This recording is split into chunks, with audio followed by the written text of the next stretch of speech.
მოგესალმებით, ჩვენებურად პოდკასტის შემდეგ ეპიზოდს წერთ. დღევანდელი ეპიზოდი იწერება ტურისტული კომპანია IRS სივრცეში, რისთვისაც ძალიან დიდი მადლობა გვინდა რომ გადავუხადოთ შალვა ტლაშაძეს და ძალიან მოხარულები ვართ რომ ამ ძალიან მოკლე დროის განმავლობაში რაც ჩვენი პოდკასტი გამოჩნდა, არიან ადამიანები, ვინც წერენ და გვთავაზობენ თანამშრომლობას, დახმარებას და ეს მართლა მნიშვნელოვანი არის ჩვენთვის, იმიტომ რომ პირველ ეპიზოდში ვთქვით რომ ჩვენ სრულიად შიშველი ხელებით ვიწყებთ ამ პოდკასტს და ამ გადაცემას. შესაბამისად, ყველას დიდი მადლობა, ვინც ჩვენ მიმართ ყურადღებას და ინტერესს იჩენს.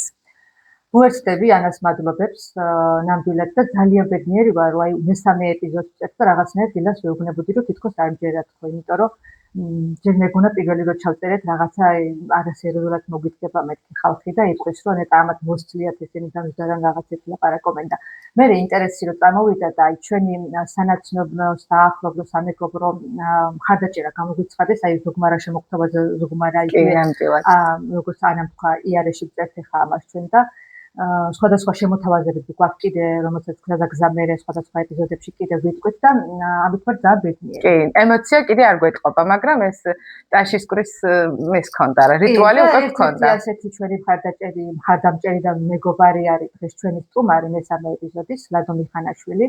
მოგესალმებით ლადო. გამარჯობა. ძალიან დიდი მადლობა რომ დრო გამონახე მოხვედი ჩვენთან, ნამდვილი ხანი არ გვინახი ხარ. გვაინტერესებს შენზე რა ხდება, როგორ ცხოვრობ, რა სიახლეები გაქვს. ასე შემდეგ. ლადო, პირველ რიგში ჩვენ რა თქმა უნდა ვიცით შენი არაერთი უნარის შესახებ. საზოგადოება არ ვიცი გიცნობს თუ არ გიცნობს, იმიტომ ფართო საზოგადოება. შენ ძირითადად ხარ ხოლმე კამერის მიღმა და უამრავი კადრი არის შენი გადაღებული ოპერატორია ჩვენი ლადო წლების განმავლობაში და შესაბამისად ძალიან ბევრი რეგალია, ანუ ხარ მრავლის მცოდნე.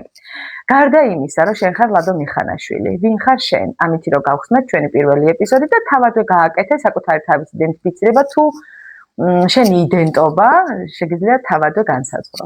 თქვენ დაგავიწყდეთ ჟურნალისტიც რო ვიყავი მოზაიკაში. აუცილებლად. ხო. მე ვარ ლადო მიხანაშვილი, ვარ ოპერატორი 25 წელი და ასევე ვარ ჟურნალისტი და აქტიური ცხოვრობ, ვარ აქტივისტი ქვეყნის სადარაჯოზე, რა ვიცი. რაც შემიძლია ვაკეთებ. მამა, მეუღლე, ძმა. მეგობარი. პირველად გორში და ქალაქში ზოგადად ჩვენს მუნიციპალიტეტში. აი შენ შესახებ რითი დაიგეს? მე მგონია რომ ფოტოებით ხო? ხო, ფოტოგრაფობაც მქონდა ერთი პერიოდი შეთავსებული, ფოტოგრაფიც ვიყავი, მაგრამ უფრო ძირითადად ჟურნალისტიკით გამიცნო ხალხმა, ვინაიდან 25 წლის სტაჟი მაქვს ჟურნალისტიკაში და ასე რომ 2000 წლიდან კამერა მიჭირავს ხელში.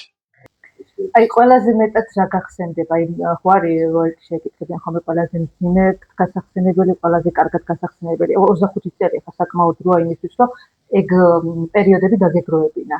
აი ყველაზე მძიმე და რთული პერიოდი როდის გქონდა?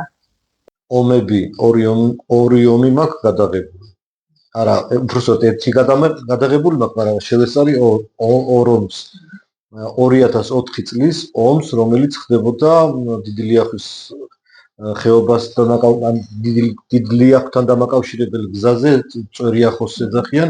აი წვერიახოს მთაზე იყო ომი, მათ შორის ერედში და ის ომი იყო ყველაზე მძიმე, საერთოდ ომია ყველაზე მძიმე ყველასთვის.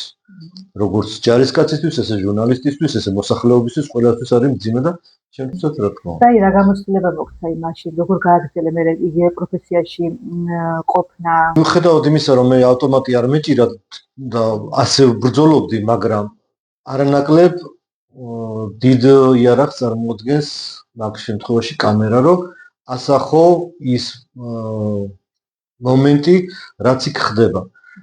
და უფრო დავწუნდი იმაში, რომ ჩემი კამერით უფრო ვიბრძოლებ, ვიდრე სხვა რა. გემდე ეგრე ხარ ხო? გემდე ეს.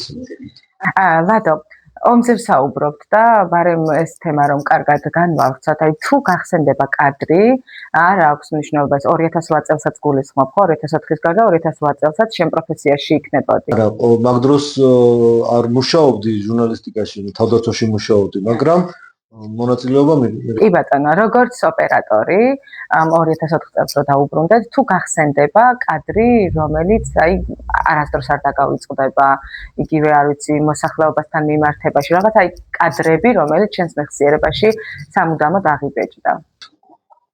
აი ესეთი კადრები უამრავი იყო, მაგრამ გავიხსენებ ადამ ქალს, რომელიც უმწეოდ იყურებოდა დაბომბვის დროს, უმწეოდ იყურებოდა ირგვლივ და იმედის აი არ იცოდა რა იქნა. და აი მისი თვალები დღემდე არ დამავიწყდება და მისი აღბეჭდა მოახერხე? კი და იყო ძალიან მძიმე, იმაზე მძიმე ვიდრე მაგალითად გადამეყო როგორ ისროდნენ, როგორ იბომბებოდა, მაგრამ ამ ხალის თვალებში ჩანდა ყველაფერი და ეს გავამახსოვრდა. არის კადრი, რომლის გადაღებაც ვერ მოახერხე? არ აქვს მნიშვნელობა, აი უბრალოდ ესეთი გახსენდება, რომ იყო სიტუაცია, სადაც კადრი ხელიდან გაუშვეს, იქნება ომი, ჩვეულებრივ ქალაქის მზის ჩასვლა თუ ასე შემდეგ. აი თუ გაქვს ეგეთი კადრი, რომელიც ჯერ არ გადაგიწია. ვერ გადაიღო. ბევრი. მახსენდება ხო, მაგრამ ესე კონკრეტულად ბევრია და რომელი ერთი უნდა ჩამოვხდო, ბევრი რაღაცა ვერ გადამიღია. არ გადამიღე, ვერ გადამიღია და გადავიღებ ალბათ. ხო, ჩვენი ქალაქის ესე რომ ვაბობთ სინამდვილეში, ძალიან ბევრი ფოტო არსებობს, აი ესე ძალიან გავრცელებული, იგივე გორის ჯგუფებში რო ვრცელდება ხოლმე დღემდე. ხო არის რამდენიმე კი არა, ალბათ ათეულობით შენი გადაღებული. ანუ ცნობილი, მაგრამ არ ვიცი, შეიძლება მეც არ ვიცი, რომ მომეწონა ფოტო და ლადოს გადაღებული. ხო, მაგრამ სიმართლე რომ გითხრათ, ჩემი ფოტო ჯერ არ შემოხვედრია. არა, მე არა ხო. მართლა? ჯერ არ შემოხვედრია, თორე ვიცნობთ, იმიტომ ჩემ ფოტოს საკუთარი შვილივით იცნობს პატრონი. ლადო, ახლა საუბრობდით, რომ ისეთი კადრი გადაღებული, რომელიც აი სულ გახსოვს ეს ქალბატონზე საუბრობდით ახლა. დარწმუნებული ვარ, მას შემდეგაც უამრავი სიუჟეტია შენ მიერ გაშუქებული, რომელიც მძიმეა, რთულია. აი შენ როდესაც ამ ყველაფერს რაღაც ლინზიდან უყურებ და ასე აკვირდები ამ რესპონდენტებს ადამიანებს. აი შენ თვითონ მე როგორ ახდენ საკუთარ თავში ამ ემოციების დაცხრობას, ან აი სად პოულობ იმ შვებას, რომ ამ ყველაფრიდან დაიცალო, იმიტომ ადამიანები ვართ და რა თქმა უნდა ძალიან რთულია, როდესაც ვიღაცის გასაჭირს უყურებ. აი შენი რელაქსი რა არის ხოლმე? ჩემი პროფესიის სირთულე ზუსტად ეგაა და თუ ამ პროფესიაში გადადგავ ნაბიჯს და დაიწყებ ამ პროფესიას, მაგაზეც უნდა იყო შეგუებული და არ არის ეგ იოლი, მაგრამ ვახერხებ. ზუსტად ეს არის ოპერატორის და ჟურნალისტის პროფესიაში სიძლიერე, რომ არ დაგთრგუნოს ვიღაცის გასაჭირმა, კი, უნდა განიცადო უგულო ადამიანი ვერ იქნები, მაგრამ უნდა დაძლიო და პირიქით უნდა ანუგეშო და სხვასაც უნდა მისცე იმის იმედი, რომ რაღაცას გადალახავ და უკეთესად იქნება. თუ ყოფილა მომენტი, როდესაც კამერა დაგიწია და ადამიანს მიშველები ხარ. და საყვედურიც მიმიღია, რომ ეს კადრი რატო არ ჩანდა, თუ ეგ მოხდა, მაგრამ მე მერჩივნაო ადამიანი ან წავამეყენებინა, ან ამეცილებინა საფრთხეს, ვიდრე მე ეს კადრში მქონოდა. კონკრეტული გახსენდება ახლა რომელიმე? ისე არა, მაგრამ ყოფილა. მე მინდა რახან ამაზე საუბრობ, შენს ძალიან საინტერესო კადრს შევეხო, ეს არის თბილისის აქციაზე, როდესაც შენ ჩასული იყავი და ანუ ეს კადრიც არსებობს, შენ გაქვს გადაღებული და ჩვენ ამაზე ვისაუბრებთ. შეგიძლია ამის შესახებ? რო არ გეხსენებინა, ეს მომენტიც არ მემახსოვრებოდა, იმიტომ რომ ნახეთ ეს კადრები. ხო და აი 25 წლის განმავლობაში ბევრი რაღაც რო ხდება იქიდან ახლა რაღაც შეიძლება უცბად საინტერესო ამბავია და დანიშნულოვანი. ვიყავი აქციაზე, ეს იყო 2 წლის უკან 7-8 მარტის აქციები და ვიყავი როგორც აქტივისტი და არა როგორც ჟურნალისტი, უბრალოდ ჩაოსული ვიყავი და ვაპროტესტებდი იმ ყველაფერს, რასაც იქ ირგვლივ ათასობით ადამიანი და როდესაც დარბევა დაიწყო, ეს ხდება ჩიტაძის ქუჩაზე, როდესაც დარბევა დაიწყო, მე ვიყავი ჩიტაძის ქუჩის გადმოსწრი. და დავინახე როგორ გამოვიდა ბოლიდან გადამღები ჯგუფი, არც ვიცოდი ვინ იყვნენ, მაგრამ ახლოს რომ მივედი, აღმოჩნდა ჩემი ტელევიზიის გადამღები ჯგუფი, იმიტომ რომ ქაოსში ახლა იქ თუ ლოგოს არ დახედე, ვერავის ვერ ცნობდით, ზოგს სახელზე ქონდა პირბადე, ზოგს აიწინაღიდა რაღაც და რომ დავინახე რომ ჩემი ჯგუფი დაზარალდა, ოპერატორი იყო აბსოლუტურად განეიტრალებული, თვალში მოხვდა ის სპრეი და ცუდად იყო, მივიყვანეთ სასწრაფო დახმარების ბრიგადასთან და ამ დროს, როდესაც დავინახეთ რომ ოპერატორს უკვე აღარაფერი საფრთხე არ ემუქრებოდა და მიხედავდნენ ექიმები, თან მითხრა რომ ლაივში ვიყავიო და ჟურნალისტს ვთხარი რომ შენ როგორ ხარ მეთქი და მე კარგად ვარ და მაშინ მე გამოვყევი მეთქი და ავიღე მისი კამერა და ისევ იმ ბოლში შევედით ვინაიდან მაყურებლისთვის არ გაგვეწყვიტა კადრი და ყოფილიყო ლაივში. მე ადვილად არ ვიცოდი და კი, მე მაშინაც ზუსტად მახსოვს რომ მიყვებოდა ამ ამბავს, აი ფრემლები ვერ შევიკავი და ეხლა ზუსტად იგივე განცდა მაგ და იგივე. ეს ხდებოდა პარლამენტის იმ რკინის გისოსებიან კარებთან და კადრი ჩემი კადრი სხვა ტელევიზიის კადრში აღმოვაჩინე, როგორ მივდივარ ამ რკინის კარებთან და მე რომ მივედი, სხვა ოპერატორებსაც მიეცათ გუდი, ისინიც მოვიდნენ და უფრო უკეთესი მდგომარეობა შევინარჩუნეთ, ვინაიდან ერთ ადამიანს უბედავდნენ და რაღაცას ესროდნენ და ბევრი რო ჩავდექით უკვე აღარაფერი აღარ მომხდარა მსგავსი, მაგრამ ბოლი და ეს რაღაც საშინელებები გვაღლაფეს.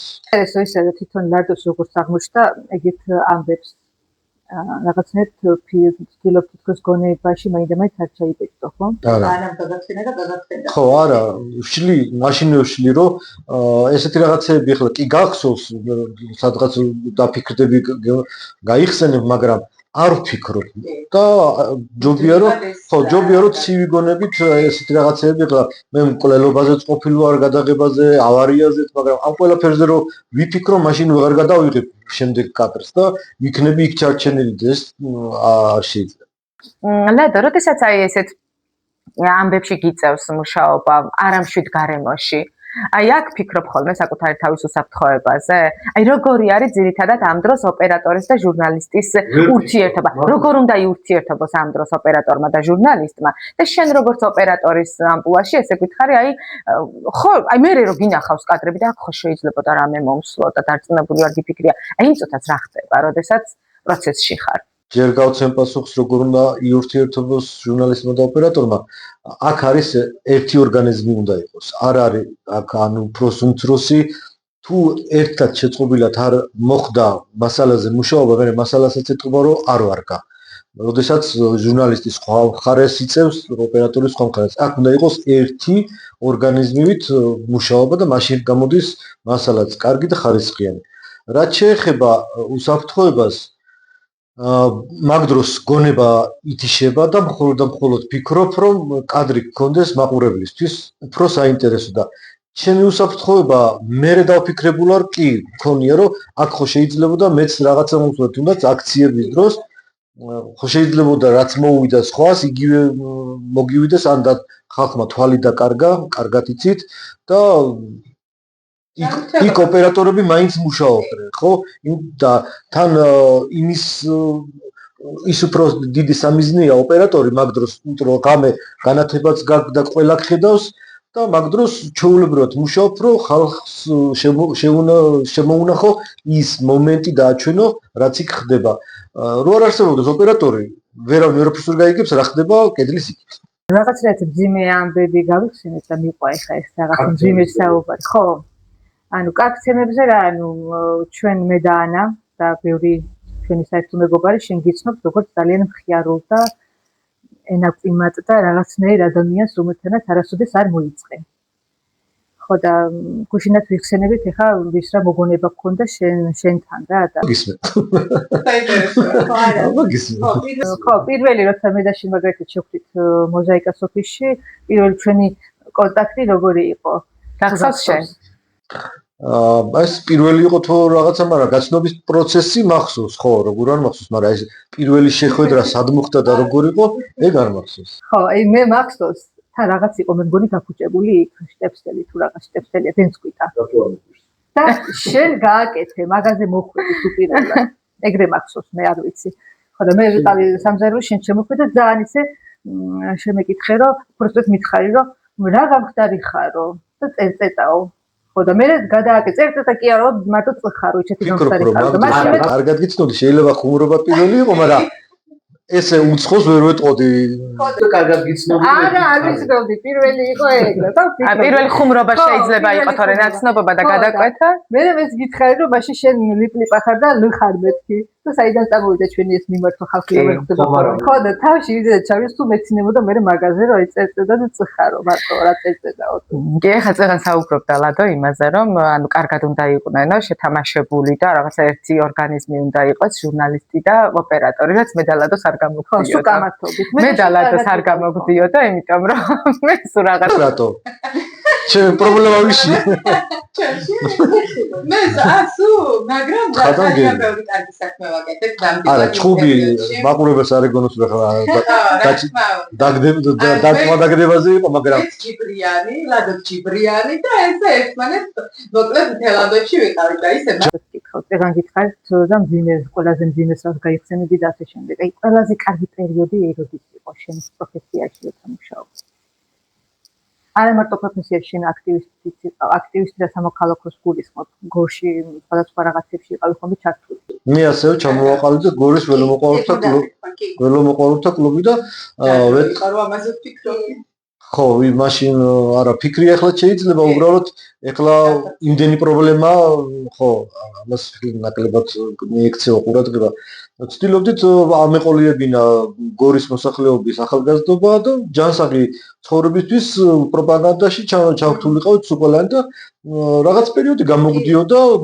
ერთ-ერთ მსვლელობაზე ახლა ვინც გორი იცის და ქუჩაში ხალხის გამოყვანა რა რთულია გორში რავი ცუდზეც და კარგზეც უჭირს ხალხს ქუჩაში გამოსვლა 66 ველოსიპედისტი გადავაადგილდებოდით ერთდროულად გორის ქუჩაში და 5 საპატრულო პოლიცია იცავდა ჩვენს უსაფრთხოებას რომ გვიკეტავდა გზებს და ასე შემდეგ გვაცილებდა ხო აი კარგ პერიოდს როცა გაიხსენებთ ყველაზე კარგი კი გაიხსენე ხო ეგ იყო ყველაზე კარგი ეს იყო კარგი ლადო შენ ასევე აქტიურად იღებდი მონაწილეობას ხელოვნების სახლის დასუფთავებაში ხო რამდენადაც მახსოვს კი ანუ ეს ამ ამბავშიც აქტიური მონაწილე იყავი რომ ფაქტიურად საპირფარეშოდან იქ მოიყვანეთ სადაც ეხლა შეგიძლია ამაზეც გითხრა ანუ აი რა პერიოდი გაიარეთ აი მართლა ეს რომ დაიწყო და მოყვე რამდენი დროც არ უნდა წავიდეს აი მოგვიყავ იმიტომ რომ დღეს კარგად ვიცით ხელოვნების სახლი ნუ რა მდგომარეობაშიც არის და ის რომ მერია სასამართლო დავა აქვს ფაქტიურად გამოსახლებაზე. ჩვენ მეგობარს დაებადა ეს იდეა ჩვენ მეგობარ მოვიკითხა ოთო გრუტიშვილს თავიდან ცოტა კი არა მაგარი სკეპტიკურად შევხედეთ რომ სად იქ და ჯერ მოდი აქ გავაკეთოთ ისეთი კუთხე რომ ქალაქი შეიყვანებს და ვიცოდით რაც უნდა გავკეთებინა მაგრამ სად უნდა გავკეთებინა ეგ არ ვიცოდით და ოთომ მითხრა აი აქ და ნუ ჯერ ხო გარედან ვიცოდი რა ეცხდებოდა მაგრამ მოლოდის გადააჭერვა უკვე შიგნითაც რო შევედით და ვნახეთ მეთქი არა მე აქ ვერაფერს ვერ ვიზავ ჩვენ ვერაფერს ვერ ვიზავ მაგრამ ოდესაც იდეა და სურვილი მეტია დავიწყეთ ამ რა ერქო მაშინ არ ვიცი ქალაქის საპირფარეშოს უფრო გავდა ვიდრე რაღაც ადრე ყოფილა ფუნქციონირებდა სხვადასხვა წრეები მაგრამ ჩვენ რო დავიწყეთ ის ხო უბრალოდ ტუალეტად ქცეოდა აი არც მინდა აი მის გახსენება იქ რა 4 დიდი მანქანა სატვირთო ფეკალია გამოვიტანეთ მარტო აქსივრციდა შემდეგ დავიწყეთ გარემონტება დახმარებით ზონორების დახმარებით და ვაქციეთ მართლა თბილ და კულტურულ კუთხედ რაც ეხლა გვართმევენ სასამართლოში ესაქმე და არ ვიცი როგორ იქნება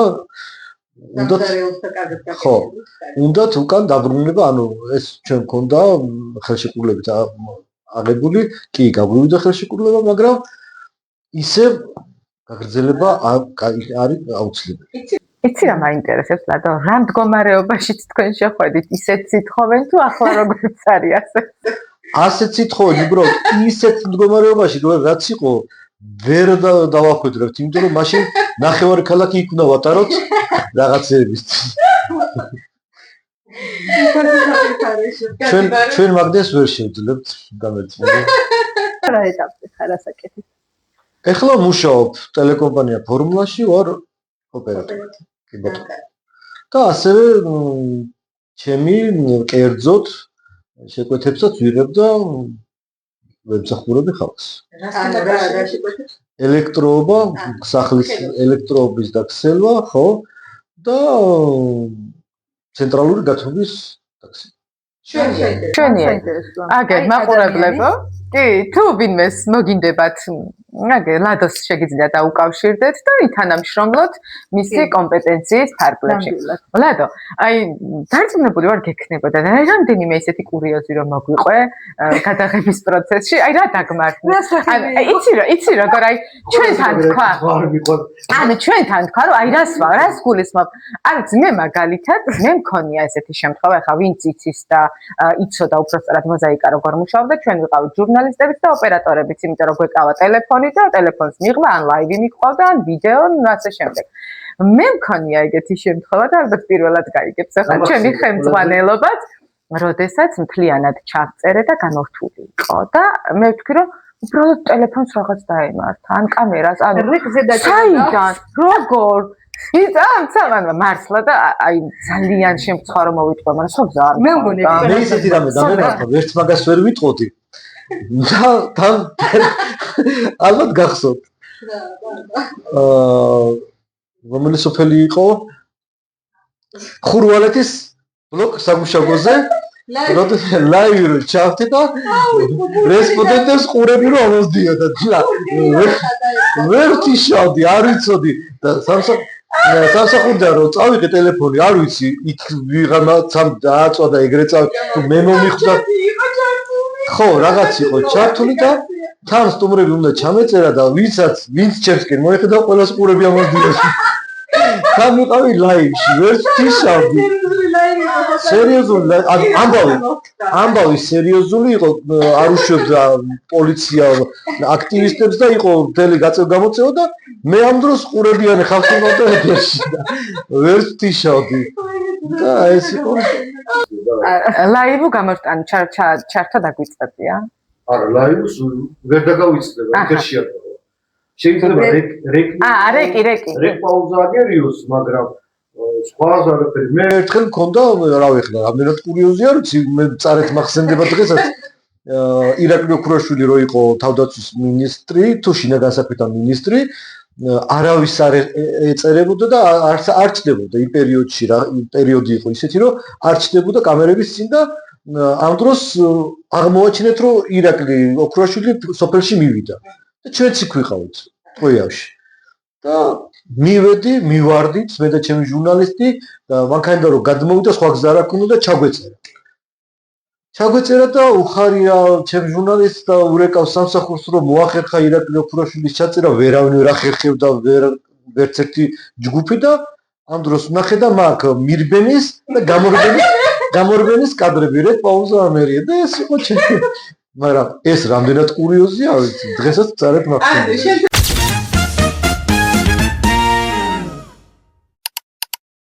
როგორ მოგეწონა ამ ფორმატში შენი სტუმრობა? იმიტომ რომ არ მგონია ეს ფორმატში ყოფილ ხარ? ეხლა მე სტუმარი ვარ?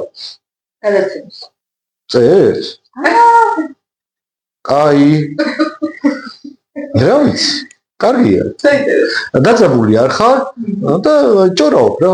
კომფორტულად. ხო. ჩვენ ცეცხლობთ. ჩვენ შეგვიძლია წავიდეთ დასასრულისკენ ხარკია და შეგიძლია მიმართო მაყურებელს. ძალიან კარგი და საინტერესო მხიარული და ხანდახან სევდიანი გამოვიდა ეს ეპიზოდი და მე ვფიქრობ, რომ მომდევნო ეპიზოდები ბევრად უფრო საინტერესო. ახლა ლადომ კი არ თქვას, რომ ეს არ იყო საინტერესო, მაგრამ არა, რა თქმა უნდა.